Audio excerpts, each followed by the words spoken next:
You check your phone 47 times in an hour for a message that won't come. You replay a 10-second conversation 1,000 times, analyzing every word. You scroll through someone's Instagram at 3 a.m., even though you promised yourself you'd move on. This isn't weakness. This is obsession, and it's hijacking your brain. Today, we're exploring why your mind traps itself and why obsessive love feels like addiction.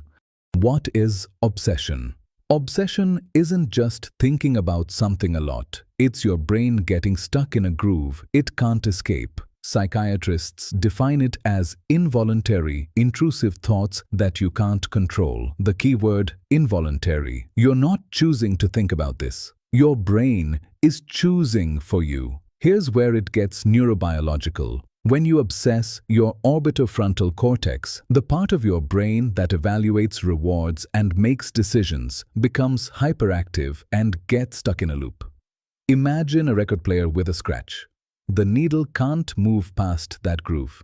It plays the same part over and over. Meanwhile, your amygdala, the threat detection center, is screaming danger. Your anterior cingulate cortex detects conflict. This thought bothers me, but I can't stop. This conflict creates stress, releasing cortisol.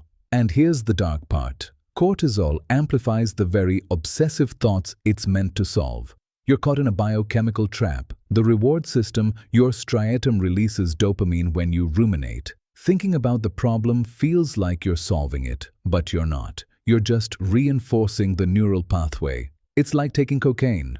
The more you do it, the more your brain demands it. This is why just stop thinking about it is neurologically naive. You can't willpower your way out of a dysregulated dopamine system. The psychology beneath. But why does your brain get stuck in the first place? Control and uncertainty. Most obsessions are attempts to control the uncontrollable.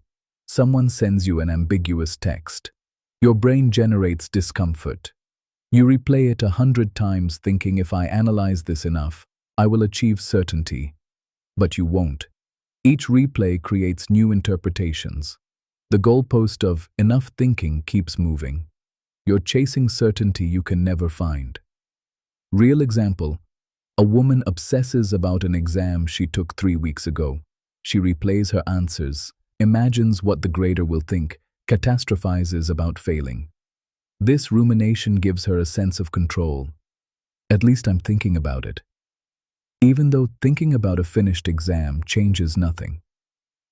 The obsession is a substitute for actual powerlessness. Unmet emotional needs. Many obsessions disguise deeper deficits. A person obsesses with someone not because of who they are, but what they represent.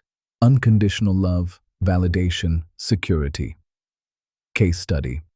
A 28-year-old woman became obsessed with a coworker. When explored in therapy, it emerged that her obsession intensified when her emotionally distant father was unavailable. The coworker represented paternal validation she never received. The obsession wasn't about him, it was about filling a void. Identity fusion.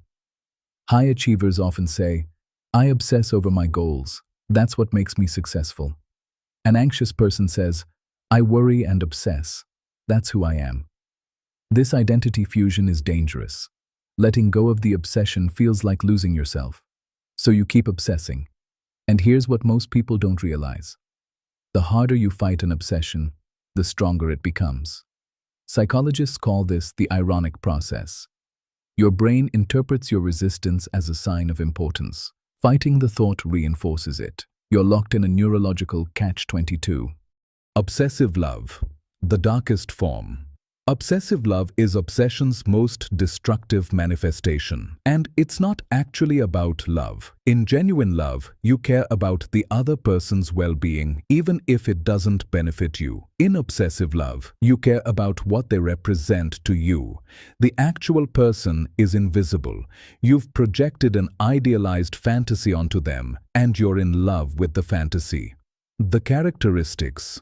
Your thoughts involuntarily return to this person. You recall trivial details, how they laughed, what they wore, a casual comment. You replay these moments obsessively, analyzing facial expressions for hidden meaning. The thinking is ego-dystonic. You want it to stop.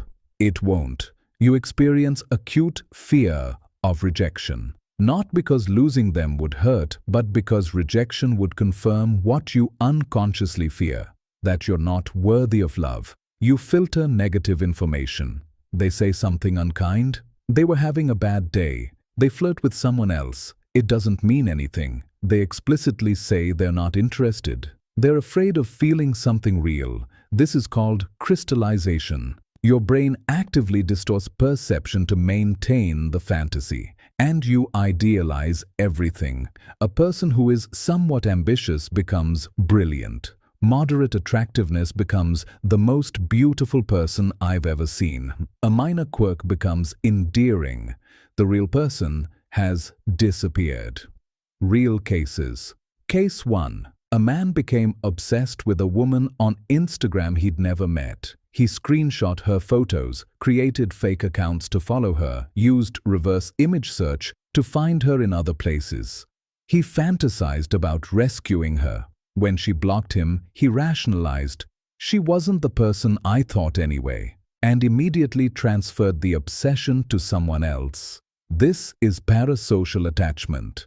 A one-sided relationship in his mind. The actual woman was irrelevant. Case 2. A woman pursued a co-worker who explicitly rejected her. She sent emails, showed up at his new workplace, contacted his friends. She genuinely believed that if she persevered, he'd realize they were meant to be. Each rejection was evidence of their cosmic connection. Why else would fate keep testing her? She had unconsciously assigned him the role of savior. Only he could validate her worth. When he rejected her, she felt existentially threatened. The obsession continued for 2 years before she filed a restraining order. Case 3. A woman was obsessed with an emotionally abusive ex. She couldn't understand why she craved someone who hurt her. What happened? Trauma bonding. The cycles of rejection, hope, affection created intense dopamine spikes. She was addicted to the emotional roller coaster. After 18 months of therapy, she realized the obsession wasn't about love. It was about neurochemical dependency. The truth about obsessive love. It's not love. It's addiction. Your brain has developed a chemical dependency on the fantasy. The object of obsession is the drug. And like all addictions, it requires intervention to break. Here's the brutal reality. The person you're obsessed with will never match your fantasy. The moment they reveal their actual self, their flaws, their indifference, their humanity, you'll be shocked. You might even become hostile because the idealized fantasy has died, not the person. Obsession traps you in a neurological loop that feels impossible to escape, but the same brain plasticity that created the obsession can also free you from it. The question isn't whether you'll obsess again. You probably will. Humans are obsessive. The question is, will you recognize it when it happens? Will you have the tools to break free? Freedom isn't the absence of obsessive thoughts. Freedom is the ability to observe them without being consumed by them.